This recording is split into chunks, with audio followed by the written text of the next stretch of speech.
Their people and their culture may be under threat, but here in Australia, Uyghurs are dancing in defiance.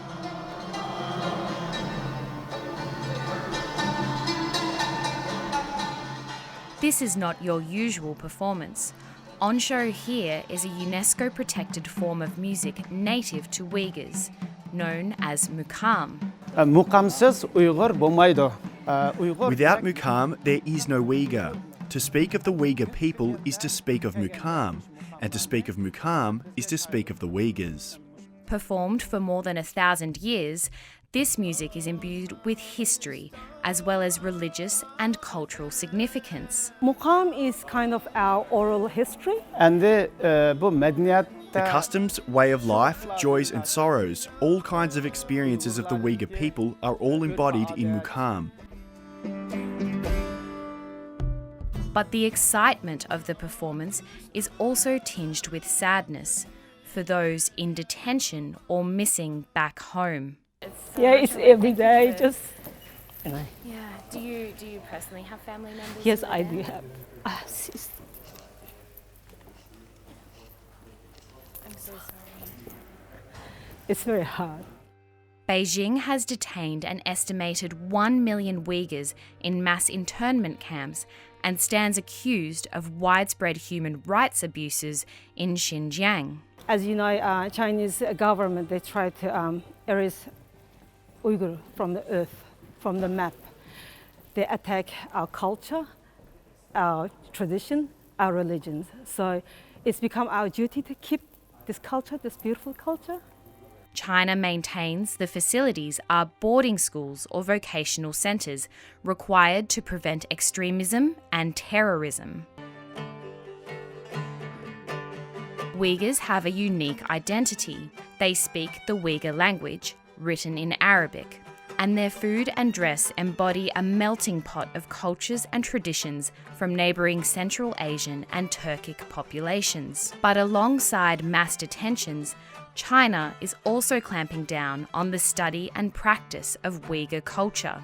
Poets and professors have been detained, while mosques have been destroyed or required to fly the Chinese flag. Even the use of Islamic names, the growing of abnormal beards, and the wearing of veils have been prohibited by Beijing. People are seeing, right, the things that they hold most near and dear to their sense of identity and their sense of self being taken away from them.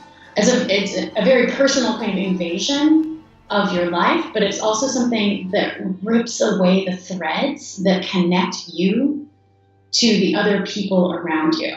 In detention camps across Xinjiang, inmates are taught to speak and write in Mandarin. They are indoctrinated with Communist Party principles and discouraged from religious observance. One policy document explicitly directs Chinese authorities to break Uyghur roots, which some have described as cultural genocide. I think it is an appropriate and apt description of what's happening because we are seeing this systematic attempt to wipe things out, this systematic attempt to eliminate.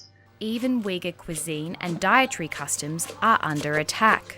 Uyghur food is mostly halal. They don't eat pork, a meat popular among Han Chinese. I heard in concentration camps they just give a pork to the Uyghur people. If they refuse to eat, they get some kind of punishment.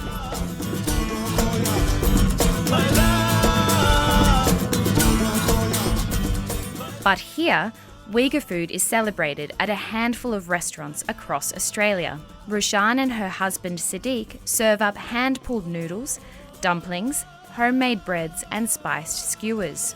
They have been cut off from their families, but food from their homeland has helped build a sense of community. Our people is just living under the high pressure. Yeah, we heard some kind of really sad story from our neighbors and also from our relatives as well. Actually, to be honest, you can't hardly believe it.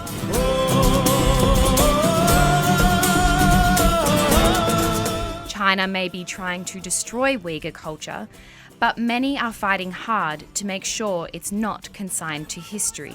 Ular bizni yo'q qilmoqchi They want to destroy our identity, our arts, and everything we have. So for us to be witnesses for our land, arts and culture, we need to teach our knowledge to our people. This is our proper duty. We want to tell the world, we never give up.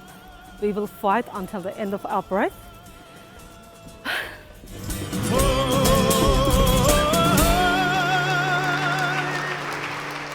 Erin Handley, ABC News.